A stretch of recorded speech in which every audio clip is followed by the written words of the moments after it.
तो नीति शास्त्र के अंतर्गत हमने कल के लेक्चर्स में देखा कि आपको नीति शास्त्र का सिलेबस क्या है। नीति शास्त्र का जो पहला चैप्टर है, पहला चैप्टर का नाम कितने लोगों को नहीं पता है? सामने देख के सब बता सकते हैं, है ना, कि नीति शास्त्र एवं मानवीय सहसंबंध। नीति शास्त्र क्या है पहले ये समझना है हमें, ठीक है। आपका जो फर्स्ट क्वेश्चन होगा कि आखिर नीति शास्त्र क्या है।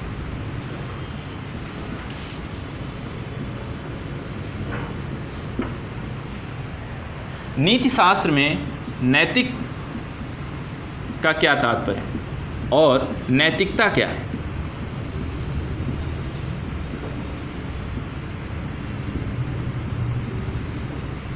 क्या ये तीनों चीज़ें एक ही हैं या इनके बीच कोई डिफरेंसेस हैं, वो हम समझने वाले हैं। नीति शास्त्र को विज्ञान कहते हैं, कला कहते हैं तो क्यों कहते हैं, और अगर नहीं कहते हैं तो क्यों नहीं कहते। इसके परिप्रेक्ष्य में अलग अलग विचारकों के क्या विचार हैं उनको भी हम यहाँ पर देखने वाले हैं। ये चीज़ें समझने के बाद हम यहाँ पर इसको इंटरलेट करेंगे कि नैतिकता का मानव के साथ क्या संबंध है, मानवीय अंतरक्रिया क्या होती है।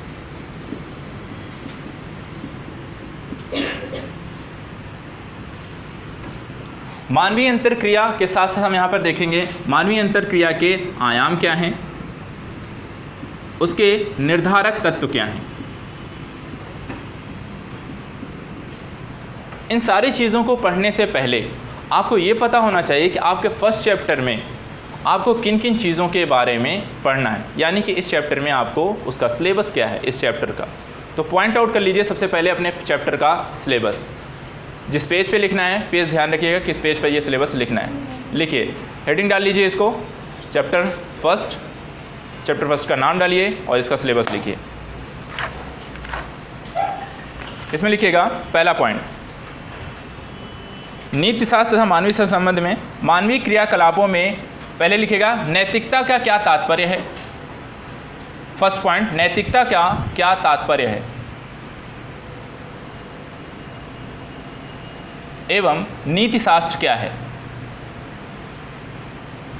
सेकेंड पॉइंट, मानवीय क्रियाकलापों में नीति शास्त्र, मानवीय क्रियाकलापों में नीति शास्त्र का सार तत्व, नीति शास्त्र का सार तत्व। थर्ड पॉइंट, नीति शास्त्र के निर्धारक और परिणाम, मानवीय क्रियाकलापों में नीति शास्त्र का सार तत्व। थर्ड पॉइंट, नीति शास्त्र के निर्धारक और परिणाम। फोर्थ पॉइंट, नीति शास्त्र के आयाम। नेक्स्ट पॉइंट, निजी और सार्वजनिक संबंधों में नीति शास्त्र, निजी और सार्वजनिक संबंधों में नीति शास्त्र। नेक्स्ट, मानवीय मूल्य डैश महान नेताओं, सुधारकों और प्रशासकों के जीवन, मानवीय मूल्य डैश महान नेताओं, सुधारकों और प्रशासकों के जीवन तथा उपदेशों से शिक्षा। नेक्स्ट पॉइंट, मूल्य विकसित करने में परिवार, समाज और शैक्षणिक संस्थाओं की भूमिका, परिवार, समाज और शैक्षणिक संस्थाओं की भूमिका।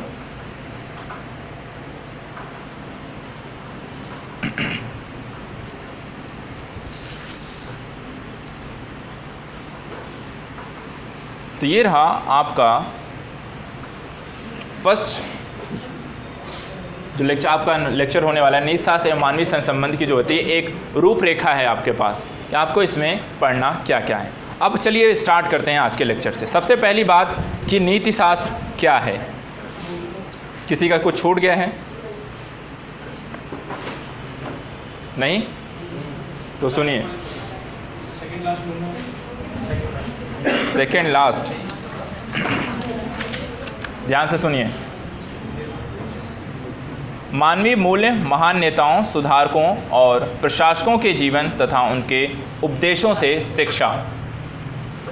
और किसी को नहीं छूटा है? जो छूट जाए आप उसको बाद में नोट कर लिया करिए, ठीक है? उससे क्लास डिस्टर्ब होती है जब आप आसपास से लोगों से पूछते हैं, ठीक है? और उससे मैं भी डिस्टर्ब हूँ। क्लास ख़त्म होने के बाद आप एक दूसरे से पूछ लिया करिए। आपकी स्पीड बढ़नी चाहिए, मैंने पहले भी कहा है, आपको बहुत सारी चीज़ें आंसर राइटिंग में करनी है, बहुत ज़्यादा कुछ लिखना है, तो अपनी स्पीड जो है बढ़ाइए, धीरे धीरे स्पीड पर काम करिए और स्पीड को बढ़ाना पड़ेगा, ठीक है? तो बीच में मान लीजिए मैं आपको अभी लिखाने वाला हूँगा, लिखाने के दौरान अगर आपका कुछ छूटता है, आपको उसको वहीं पर छोड़कर आगे बढ़ जाना है, उसको लेकर बैठे नहीं रहना है। और वो छूटी हुई चीज़ क्लास ख़त्म होने के बाद, उसी दौरान नहीं, क्लास ख़त्म होने के बाद अपने आसपास के शिक्षार्थी विद्यार्थियों से आप लेकर उसको नोट कर लीजिएगा। चलिए स्टार्ट करते हैं नीति शास्त्र। तो पहला जो क्वेश्चन था हमारा, नीति शास्त्र क्या है? इंग्लिश में कहते हैं इसको एथिक्स। एथिक्स जो वर्ड है वो ग्रीक शब्द एथिका से बना है। एथिका, और एथिका जो होता है, इसका जो तात्पर्य होता है वो होता है रीति रिवाज।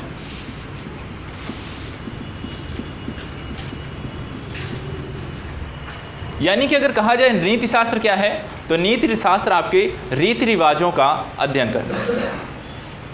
रीति रिवाज को, या कह सकते हैं हम नीति शास्त्र को, सिर्फ नीति शास्त्र नहीं, नैतिक चिंतन के नाम से भी बोला जाता है। कई बार इसको नैतिक चिंतक ऐसे विषय के रूप में प्रस्तुत करते हैं। नैतिक चिंतन को इंग्लिश में बोलते हैं मॉरल फिलॉसफी।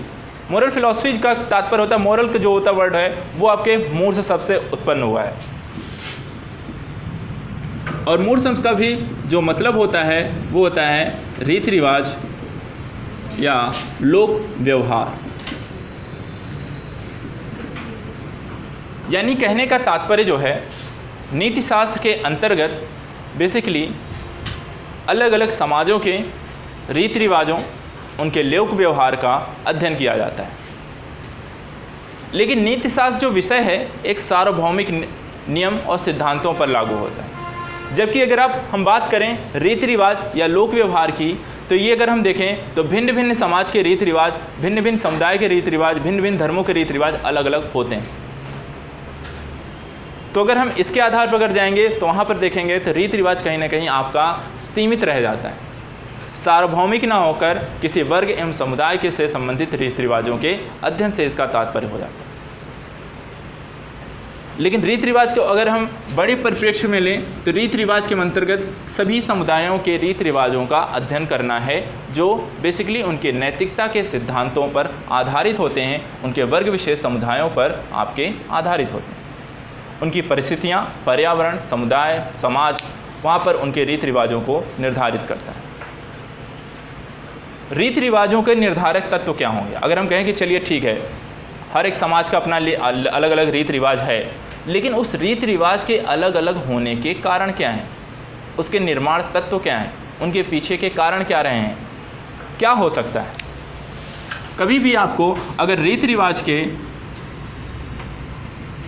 निर्धारक करना है, यानी कि कोई रीति रिवाज बना है तो क्यों बना है, उसके पीछे के कारणों का अध्ययन करना हो, जानना हो, समझना हो, तो उसके लिए आपको उसके इतिहास के बारे में जानना ज़रूरी है, उसकी संस्कृति के बारे में जानना ज़रूरी है, उसकी राजनीतिक व्यवस्था या राजनीति विज्ञान के बारे में जानना आवश्यक हो जाता है, जो आपको निर्धारित करेगा कि किसी भी समाज का रीति रिवाज कैसा होगा। वो उसके इतिहास, संस्कृत, राजनीतिक व्यवस्था पर निर्धारित। इसको समझने के लिए आप देख सकते हैं अलग अलग कालक्रमों में अलग अलग परंपराएं, अलग अलग सभ्यताएं विकसित हुई, चाहे वो बेबीलोन की रही हो, चाहे वो हड़प्पा सभ्यता रही हो। उनकी जो बेसिकली आप सभ्यताएं, रीति रिवाज देखें, या उनको समाधान जो आपको मिलते हैं, उनको गाड़ने की जो परंपराएं हैं, जलाने की परंपराएं हैं, या देवी देवताओं को पूजने की जो व्यवस्था है, व्यापार की जो व्यवस्था है, सबकी अलग अलग रही, सबकी अपनी कुछ विशेषता रही है, और विशेषता वो पर्टिकुलर उनकी भौगोलिक स्थिति और इतिहास रहा है। इतिहास आपको ये बताएगा कि पर्टिकुलर कोई समाज जो था, वो समाज किन विशेष परिस्थितियों में वो सभ्यता विकसित हुई, और सभ्यता के नष्ट होने के पीछे के क्या कारण भी रहे। कोई सभ्यता होगी, उस सभ्यता में उनकी अपनी एक संस्कृति होगी, उस सभ्यता के संचालन के लिए वहाँ पर उनकी एक राजनीतिक व्यवस्था हो, और उन्हीं चीज़ों को जब दिन प्रतिदिन के आधार पर एक पीढ़ी से दूसरी पीढ़ी तक आप उन्हीं परंपराओं को मानने लगते हैं, तो आपके रीति रिवाज बन जाते हैं, जिनका पालन जो होता है पीढ़ी दर पीढ़ी, युगों युगों तक होता रहे। ठीक है, और उन्हीं को हम नीति शास्त्र का अंग मान लेते हैं। उन्हीं को हम बोलते हैं ये आपका उचित है, ये आपका अनुचित है। जो आपके पूर्वजों के द्वारा निर्धारित कर दिया गया, उन्हीं को हम कहते हैं अच्छा, उन्हीं को कहते हैं हम बुरा। बहुत सारी भ्रांतियाँ उसी चक्कर में हो जाती हैं। आज के अगर हम समय में देखें, पंडितों के द्वारा जो होता है 9 ग्रहों की पूजा की जाती है। ये कब से चला आ रहा है? वो पूजा कराते हैं ग्रह शांति के लिए। ग्रह शांति के लिए आपको पूजा कराई गई, 9 ग्रहों की शांति की पूजा कराई। लेकिन अगर हम वैज्ञानिक दृष्टिकोण से देखें तो ग्रहों की संख्या कितनी है? 8। लेकिन वो क्या चला रहा है? रीति रिवाज के तहत 9 ग्रहों की पूजा होती है, तो वो पूजा आपकी चलती आ रही है और हम उसको मानते हैं आज भी। अगर आप वो नहीं करते हैं तो कहीं ना कहीं पंडित करता है आप क्या कर रहे हैं? अपनी धार्मिक आस्था, नैतिकता का आप उल्लंघन कर रहे हैं।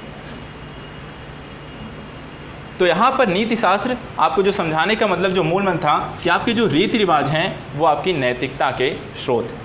ठीक है, तो इनको पॉइंट आउट पहले कर लीजिएगा। लिखिएगा नीति शास्त्र, आपको ये हेडिंग डाली हुई है ना, उसके नीचे लिखना है। आप लिख लीजिएगा हेडिंग, एक क्वेश्चन लिखिएगा नीति शास्त्र क्या है। क्वेश्चन लिखिएगा नीति शास्त्र क्या है, उसके नीचे लिखिएगा नीति शास्त्र का तात्पर्य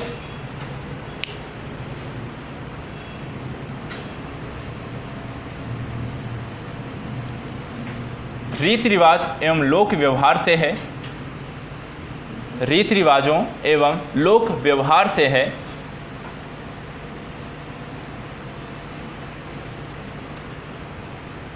नीति शास्त्र ब्रैकेट में लिखिएगा एथिक्स। नीति शास्त्र एथिक्स की उत्पत्ति ग्रीक शब्द एथिका से हुई है। ग्रीक शब्द एथिका से हुई है, जिसका तात्पर्य रीति रिवाज से है। अर्थात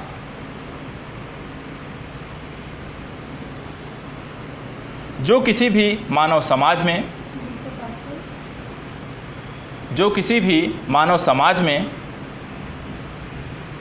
मानव समाज के लोक व्यवहार या रीति रिवाज का अध्ययन करता है, जो किसी भी समाज के लोक व्यवहार या रीति रिवाज का अध्ययन करता है, नीति शास्त्र कहलाता है। लोक व्यवहार एवं रीति रिवाज का अध्ययन करता है, नीति शास्त्र कहलाता है। ठीक है, नेक्स्ट पॉइंट लिखिएगा नीति शास्त्र को नैतिक चिंतन यानी मोरल फिलॉसफी भी कहा जाता है। नैतिक चिंतन या मोरल फिलॉसफी भी कहा जाता है। नैतिक चिंतन या मोरल फिलॉसफी कहा जाता है। मोरल शब्द की व्युत्पत्ति मूर्छ शब्द से हुई है। MORES मूर्छ शब्द से हुई है। MORES मूर्छ शब्द से हुई है, जिसका तात्पर्य रीति रिवाज या लोक व्यवहार है। रीति रिवाज या लोक व्यवहार है।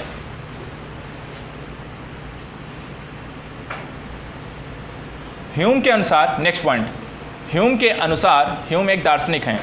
उन्होंने नीति शास्त्र के विषय में अपनी कुछ बातें बोली हैं कि नीति शास्त्र से क्या तात्पर्य है। तो लिखिएगा ह्यूम के अनुसार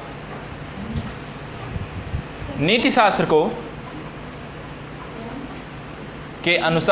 नीति शास्त्र को सामाजिक परंपराओं के अध्ययन एवं मूल्यांकन के रूप में नीतिशास्त्र को सामाजिक परंपराओं के अध्ययन एवं मूल्यांकन के रूप में परिभाषित करते हैं। सामाजिक परंपराओं के अध्ययन एवं मूल्यांकन के रूप में परिभाषित करते हैं। नेक्स्ट पॉइंट में लिखिएगा, भिन्न भिन्न समाजों के लोक परंपराएं एवं रीति रिवाज भिन्न भिन्न होते हैं तथा किसी भी समाज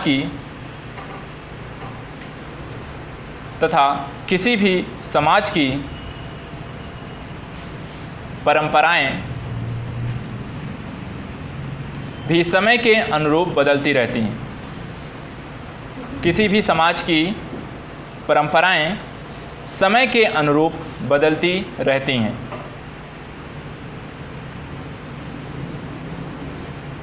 ठीक है। नीतिशास्त्र में रीति रिवाजों के निर्धारक तत्वों का अध्ययन, नीतिशास्त्र में रीति रिवाजों के निर्धारण में इतिहास, संस्कृति एवं राजनीति विज्ञान की प्रमुख भूमिका, इतिहास, संस्कृति एवं राजनीति विज्ञान की प्रमुख भूमिका होती है।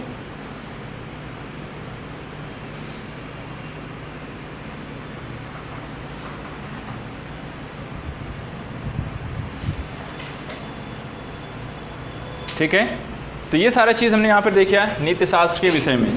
अब बात करते हैं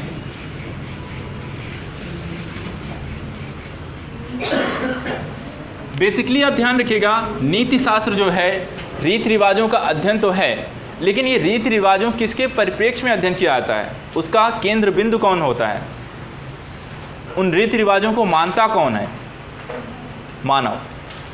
ठीक है, तो नीतिशास्त्र का जो मुख्य विषय है वो है मानव और उसका व्यवहार। ठीक है, हाँ बताएंगे हम आपको जब लिखना हो। ठीक है, तो नीतिशास्त्र का मुख्य विषय जो केंद्र बिंदु है वो है उसका मानव और उसके द्वारा किए जाने वाले कृत्य, उसके द्वारा किए जाने वाला व्यवहार, आपका मानव व्यवहार का अध्ययन हम करते हैं नीतिशास्त्र। लेकिन इस मानव व्यवहार को निर्धारित कैसा करते, यानी किसी व्यक्ति का व्यवहार कैसा होगा, अच्छा व्यवहार करेगा किसी के प्रति, बुरा करेगा, अच्छा करेगा कब, किसके साथ कैसा करेगा, किन परिस्थितियों में करेगा, इन सारी चीज़ों के निर्धारक तत्व कौन है, उनके पीछे के कारण क्या हैं। तो मानव व्यवहार को निर्धारक तत्व क्या हैं उनकी बात करते हैं।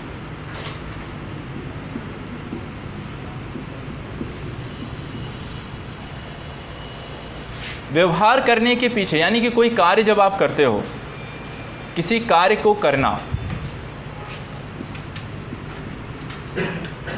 कार्य करने के पीछे का कारण,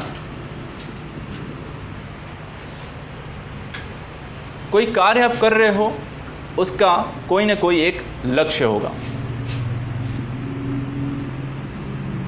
और इन सारी चीज़ों को करने के पीछे जब आप कोई चीज़ निर्धारित करते हो तो वहाँ पर आपको कई बार एक से अधिक रास्ते आते हैं जो कहे जाते हैं एक विकल्प के रूप में। तो विकल्पों का चयन, इसका एक एग्जाम्पल लेते हैं। आप ही लोग, आप लोगों को क्या करना है, आपके मानव व्यवहार का अध्ययन किया जाता है। ठीक है, आपको IAS PCS की तैयारी करनी। ठीक है, यहाँ पर हम देखते चलते हैं, IAS और PCS की प्रिपरेशन करनी। तो आपको इसके लिए क्या करना पड़ेगा, IAS PCS की तैयारी करना क्या होगा, इसमें से कौन सी चीज़ होगी, उसका ये कारण होगा, लक्ष्य होगा, कार्य होगा, ये विकल्पों का चयन होगा। ये कार्य है या लक्ष्य है, ये आपका क्या हुआ, लक्ष्य है। IAS और PCS बनना आपका ये लक्ष्य है। इस IAS PCS के बनने के पीछे अगर आपको बनना है तो कुछ न कुछ करना पड़ेगा। करना क्या है आपको? कार्य क्या होगा? स्टडी। ISPCS आपने चलिए बनने के पीछे कुछ नहीं, आपका ये लक्ष्य जरूर है, लेकिन लक्ष्य बना कैसे? इसके पीछे कुछ ना कुछ कारण होंगे। आपने किसी न किसी चीज़ से आपको मोटिवेशन मिला होगा, या मोटिवेशन नहीं भी मिला होगा तो बेरोजगारी बहुत ज़्यादा है, तो रोजगार के दृष्टि से आप ISPCS को देखते हैं कि ये मिल जाएगा तो एक रोजगार मिल जाएगा। पावर की दृष्टिकोण से देखते हैं कि अगर IAS बन जाएंगे तो हमारे पास पावर बहुत सारी आ जाएगी। अब उससे भ्रष्टाचार करना है, पैसे कमाने हैं, किसी को दंड आप देना है, जो मर्जी हो वो करना है। तो कारण क्या हुआ? इसके पीछे का कोई ना कोई मोटिव होगा आपका।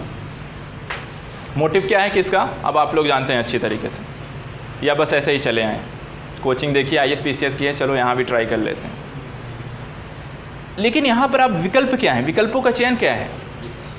कोचिंग कोई एक नहीं होगी। आपको ISPCS की तैयारी करने के लिए आपके पास बहुत सारे विकल्प होंगे। विकल्प क्या हैं? दो चीज़ें हैं। पहली चीज़ है आपको ऑनलाइन घर बैठे तैयारी करनी है या कोचिंग संस्थान ज्वाइन करनी। विकल्प बहुत सारे मिलते हैं, ठीक है। यहाँ पे आपके पास दो विकल्प हैं। अब मान लीजिए आपने कहा कि हमें ऑनलाइन तैयारी करनी है। तो ऑनलाइन तैयारी करनी है तो आपको कहाँ से करनी है, किस संस्था के, किस चैनल के थ्रू करनी है?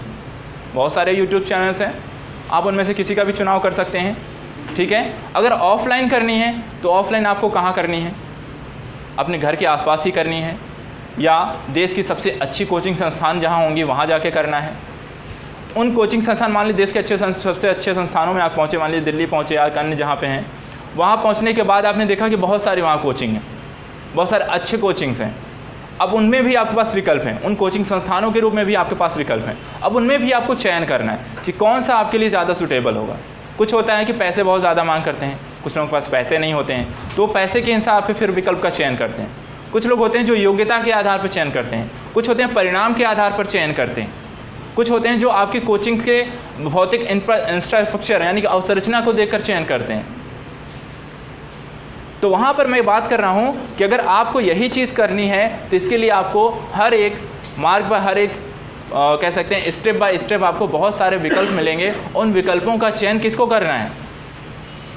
आपको करना है। क्यों करना है? क्योंकि आपको अपने लक्ष्य की प्राप्ति करनी। लेकिन अब इन विकल्पों का चयन क्या होगा? आपके द्वारा किया गया चयन सही भी होगा, गलत भी हो सकता है।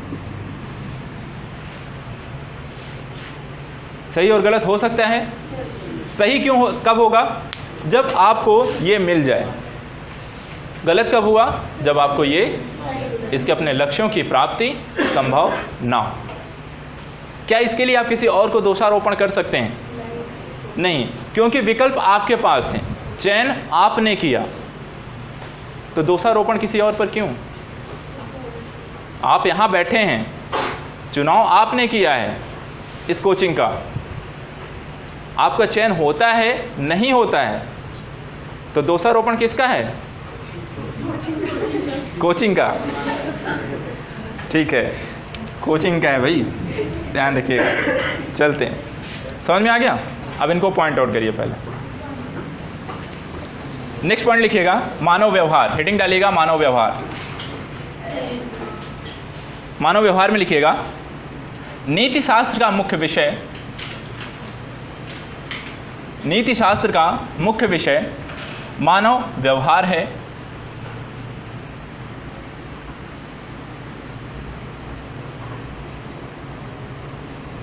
मानव व्यवहार को, नेक्स्ट पॉइंट, मानव व्यवहार को निर्धारित करने वाले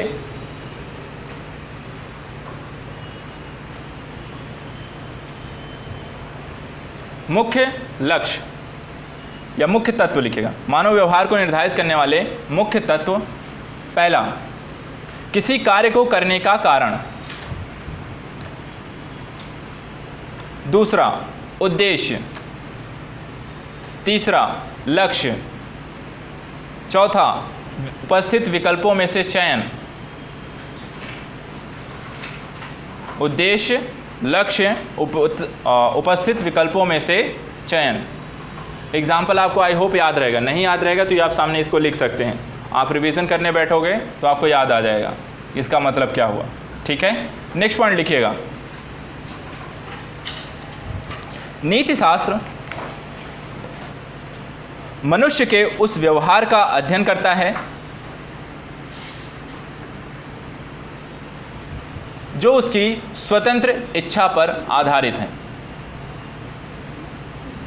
नीति शास्त्र मनुष्य के उस व्यवहार का अध्ययन करता है जो उसकी स्वतंत्र इच्छा पर आधारित है।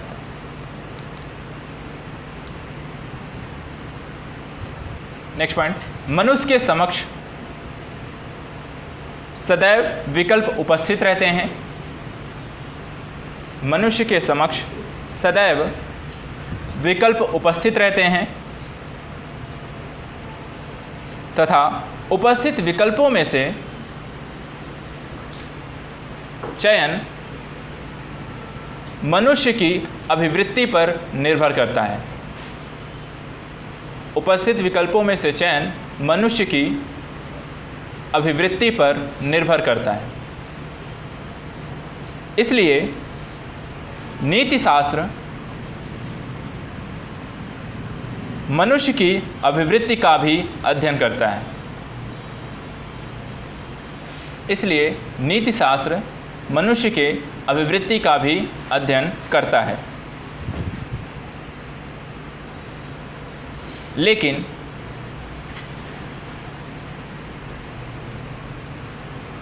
मनुष्य की अभिवृत्तियों का तथ्यात्मक अध्ययन नहीं करता है। लेकिन मनुष्य की अभिवृत्तियों का तथ्यात्मक अध्ययन नहीं करता है, बल्कि यह उन अभिवृत्तियों का मूल्यांकन अध्ययन नहीं करता है, बल्कि यह उन अभिवृत्तियों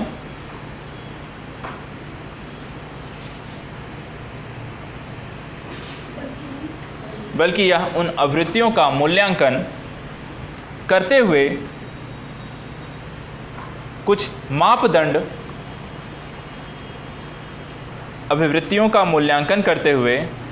मापदंड निर्धारित करने का प्रयास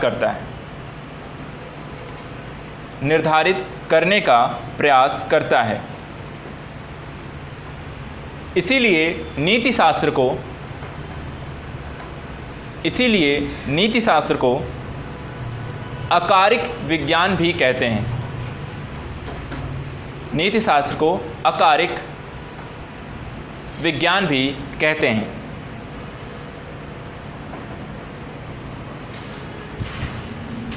ठीक है, यहाँ जो बोला गया कि यहाँ पर आपके जो मूल्यांकन करने की बात की जा रही है, मनुष्य के व्यवहारों का अध्ययन करना, ये तथ्यपरक नहीं होता है। तथ्यपरक यानी कि कोई व्यवहार जो होता है आप कर रहे हैं उसका एक डाटे के आधार पर ये मूल्यांकन नहीं करते हैं, बल्कि आप किस समय कैसा व्यवहार कर रहे हैं उस समय आपका क्या व्यवहार जो होता है एक उचित व्यवहार था या नहीं था, एक मापदंड ये निर्धारित करते हैं। यानी कि मान लीजिए कल ही मैंने एक एग्जाम्पल आपको दिया था कि एक टीचर के द्वारा 2 बालकों को काम न पूरा करने के कारण सजा दी गई। ठीक है, एक जो बालक है उसने उल्टा जो होता है टीचर को मारा, दूसरा क्या करता है, काम ना पूरा होने के कारण जो मार खाई थी नेक्स्ट डे आता है, अपने काम को पूरा करता है और वो आकर दिखाता है। तो यहाँ पर क्या हुआ, 2 अलग अलग मानव व्यवहार हुए, एक ही कार्य के एक ही कारण, दंड दोनों को मिला, लेकिन एक ने क्या किया, दंड देने के कारण को समझा, उस कारण का उसने निराकरण किस तरीके से किया, अपना होमवर्क पूरा किया और ले जाकर उसने दिखा दिया। दूसरे ने क्या किया, तुरंत प्रतिक्रिया कर दी, और प्रतिक्रिया कैसी है, वो नकारात्मक है। तो यहाँ पर व्यवहार का अध्ययन किया जाता है। तो मापदंड क्या बना आपका, मापदंड कौन सा बनेगा, नकारात्मक या सकारात्मक।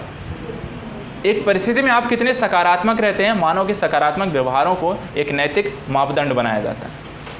तो यहाँ पर नीति शास्त्र इसी का अध्ययन करता है। ठीक है, ये समझ में आ गया। अब बात आती है, क्या नीति शास्त्र विज्ञान है या कला। नीति शास्त्र विज्ञान है या कला? आपके अनुसार नीति शास्त्र क्या है? इसको जानने से पहले आपको ये दोनों क्लियर होने चाहिए कि विज्ञान क्या है और कला का क्या मतलब होता है। तो विज्ञान क्या है हिमांशु? विज्ञान क्या होता है?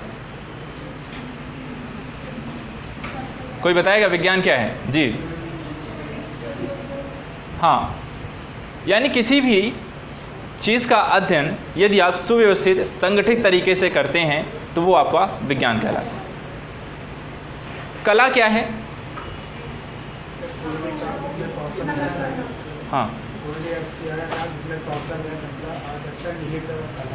यानी किसी भी कार्य को करने के लिए आपकी कुछ रचनात्मक प्रवृत्तियों और कौशलों का प्रयोग के द्वारा कुछ नई चीज़ों को बनाया जाना आपको कला के अंतर्गत आता है। तो क्या नीति शास्त्र कुछ नई चीज़ों की उत्पत्ति अपनी तरीके से करता है? नीति शास्त्र कहता है कि मानव व्यवहार का वो अध्ययन करता है, लेकिन उसके तथ्यों का अध्ययन नहीं करता है। वो मानव के द्वारा विभिन्न परिस्थितियों में किए गए ज्ञान का एक क्रमबद्ध क्या होता है अध्ययन करता है और उन्हीं अध्ययन को एक मापदंड बना देता है जो उसके विज्ञान की श्रेणी में रखने के लिए सर्वथा उचित है। लेकिन कला क्या है? कला ने क्या किया, अपने अंदर के इनपुट्स को आपने डालकर कुछ नई, जो एक मान लीजिए एक आकृति है, ये एक बोर्ड है, इस बोर्ड को बनाया गया, उसकी अपनी कला है। अब किसी दूसरे व्यक्ति के द्वारा यहाँ पर अपने कुछ इनपुट्स डालकर इस बोर्ड को क्या कर सकता है, अभी इसका साइज़ कैसा है उस साइज़ में चेंज कर सकता है, इसमें कुछ कलाकृतियाँ कर सकता है, उसके रंग में चेंजेस ला सकता है। नीति शास्त्र क्या कहता है? नीति शास्त्र इस चीज़ को अलाउड नहीं करता है, वो किसी प्रकार के चेंजेस को नहीं लाता है, वो किसी तथ्यों को तोड़ मरोड़ कर पेश करने की बात नहीं करता है, वो तथ्यों को, व्यवहार को ज्यों का त्यों प्रस्तुत करने की बात करता है। यानी एक निष्पक्ष तरीके से जो चीज़ें जैसी होनी चाहिए वैसी हैं या नहीं। आपके अगर सबूत, जो कहीं अगर कहीं पे मर्डर हुआ है तो मर्डर होने के पीछे यहाँ पर आपको सबूत मिटाए भी जाते हैं, वो सबूत मिटाया जाना क्या है, उसकी एक कला है। चोर के द्वारा उसने क्या किया, मर्डर करने के बाद खूनी के द्वारा अपने आप को बचाने के लिए वहाँ पर चेंजेस लाए गए। तो नीति शास्त्र ये नहीं कहता है, ये नैतिकता नहीं है, वो इन चीज़ों की मनाही करता है। कहता है कि कला जो होती है वहाँ पर अपने अंदर की कुछ विशेष प्रकृतियों के द्वारा, आपके द्वारा वर्ग विशेष में, स्थान में, परिवेश में कुछ नए परिवर्तन लाए जा सकते हैं। लेकिन नैतिकता कहती है या नीति शास्त्र कहता है कि यहाँ पर तथ्यों का ज्यों का त्यों परिस्थितियों में जैसी स्थिति होनी चाहिए वैसी ही रहे, उसी का अध्ययन कहलाता है। तो नीति शास्त्र विज्ञान है लेकिन कला नहीं है। नीति शास्त्र प्राकृतिक विज्ञान है, अकारिक विज्ञान है, या विज्ञान की किसी श्रेणी में रखा जा सकता है। लेकिन क्योंकि अकारिक विज्ञान का मतलब होता है जिसका कोई आकार ना हो, निराकार हो, अमूर्त हो। और नीति शास्त्र क्या है? विचारों का, व्यवहारों का अध्ययन। विचार क्या हैं आपके? अमूर्त हैं, उनकी कोई आकार संरचना नहीं है। ठीक है, तो नेक्स्ट हेडिंग आपको क्वेश्चन मार्क करके लिखिएगा, नीति शास्त्र विज्ञान है या कला, क्वेश्चन मार्क करिएगा और इसके नीचे लिखिएगा, इसमें लिखिएगा नीति शास्त्र मानव व्यवहार का एक क्रमबद्ध एवं सुसंबद्ध अध्ययन है। क्रमबद्ध एवं सुसंबद्ध अध्ययन है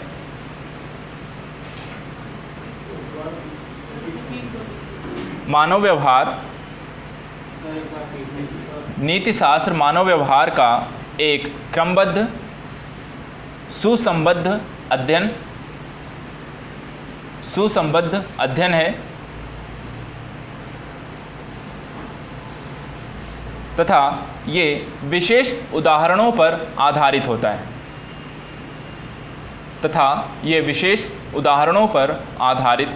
है। अर्थात यह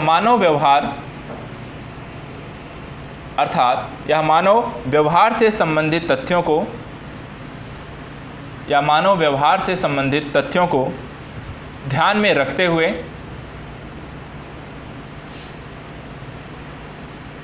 उसे आदर्श मूलक स्वरूप संबंधित तथ्यों को ध्यान में रखते हुए उसे आदर्श मूलक स्वरूप प्रदान करने का प्रयास करता है। आदर्श मूलक स्वरूप प्रदान करने का प्रयास करता है।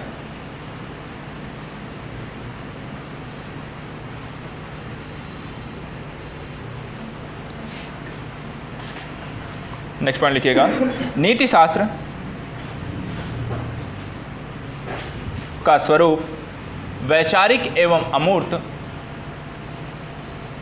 होते हुए भी मनुष्य के वास्तविक व्यवहार, नीति शास्त्र का स्वरूप वैचारिक एवं अमूर्त होते हुए भी मनुष्य के वास्तविक व्यवहार से संबंधित है। इसलिए इसे विज्ञान की श्रेणी में रखा गया है। इसलिए इसे विज्ञान की श्रेणी में रखा गया है।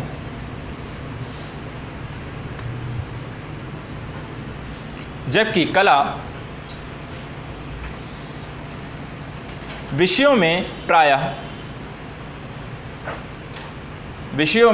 प्रायः बाह्य हस्तक्षेप की संभावना बनी रहती है। बाह्य हस्तक्षेप की संभावना बनी रहती है जो मानव व्यवहार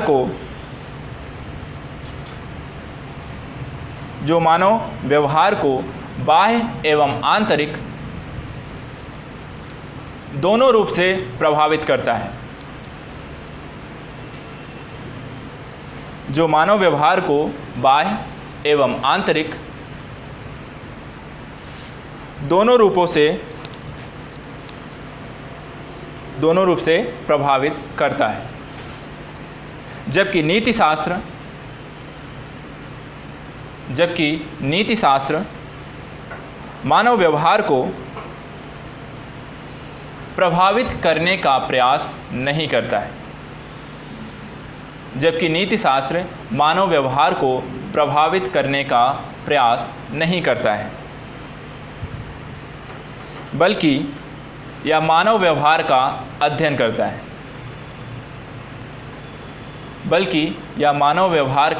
अध्ययन करता है। और प्रतिमानों एवं आदर्शों को निर्धारित करने का प्रयास करता है। एवं प्रतिमानों तथा आदर्शों को निर्धारित करने का प्रयास करता है।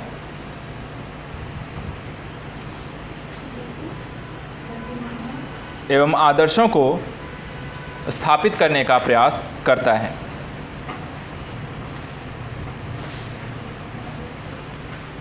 ठीक है, तो नीति शास्त्र विज्ञान है, कला नहीं है। यदि आपको क्वेश्चन आए 150 वर्ड्स में तो आप इसको अपने तरीके से विद एग्जाम्पल क्लैरिफाइड कर सकते हैं। ठीक है, चलिए। तो नीति शास्त्र का हमने यहाँ पर नीचे पॉइंट आउट डाल के लिख लीजिएगा कि नीति शास्त्र का स्वरूप कैसा होता है। क्वेश्चन डालिएगा या हेडिंग डालिए, नीति शास्त्र का स्वरूप। नीति शास्त्र का स्वरूप, फर्स्ट पॉइंट लिखेगा वैचारिक, दूसरा अमूर्त, वैचारिक पहला, दूसरा अमूर्त, तीसरा मनुष्य के वास्तविक व्यवहार से संबंधित। मनुष्य के वास्तविक व्यवहार से संबंधित।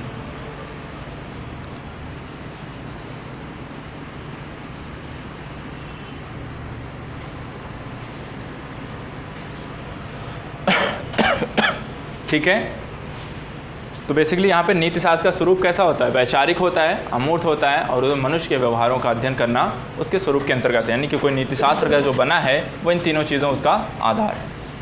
अब बात करते हैं, यहाँ पर बात की गई थी मनुष्य की अभिवृत्ति। मनुष्य की आवृत्ति के द्वारा चयन किया गया विकल्प, आपको विकल्प दिया गया था, ठीक है। तो वहाँ पर मनुष्य के पास, अगर आपको ISPS की तैयारी करनी है तो आपके पास कुछ विकल्प होते हैं, और उन विकल्पों का चयन कौन करता है? आपकी अपनी अभिवृत्ति, आपके द्वारा। लेकिन वो अभिवृत्ति जो होती है, उस अभिवृत्ति के बनने के पीछे के क्या कारण? क्योंकि हो सकता है आप 4 लोग आए हैं, ठीक है, आप 4 लोग जाते हैं कोचिंग संस्थान दिल्ली ज्वाइन करने। एक ALS है, एक बाजीराम है, एक आपका चाणक्य है, एक दृष्टि है। आप चारों लोग जाते हैं, चारों लोग अलग अलग कोचिंग ज्वाइन करते हैं। चारों लोगों के पास सारे विकल्प थे, लेकिन सब ने अलग अलग कोचिंग ज्वाइन की।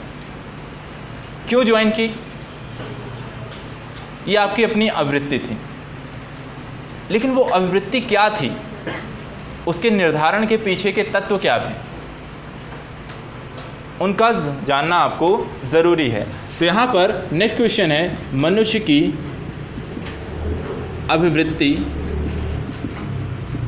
के निर्धारक तत्व।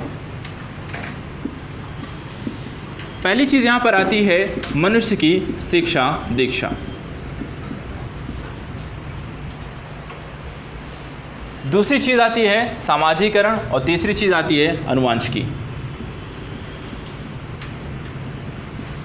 सामाजिकरण, तीसरा आता है आनुवंशिकी।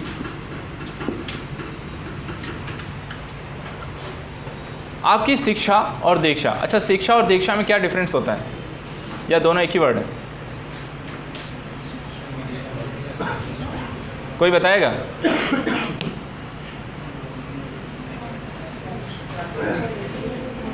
नहीं, इतनी बड़ी क्लास में कोई नहीं। दीक्षा आध्यात्मिक होता है। तो क्या शिक्षा के अंतर्गत आपको आध्यात्मिक शिक्षा नहीं दी जाती? क्या आध्यात्मिक ग्रंथ आपको नहीं पढ़ाए जाते? हाँ, कोई और बोल रहा था।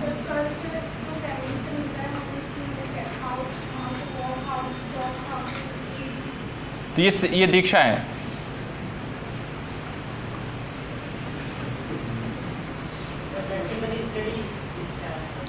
हाँ, क्या? प्रैक्टिकल स्टडी दीक्षा है।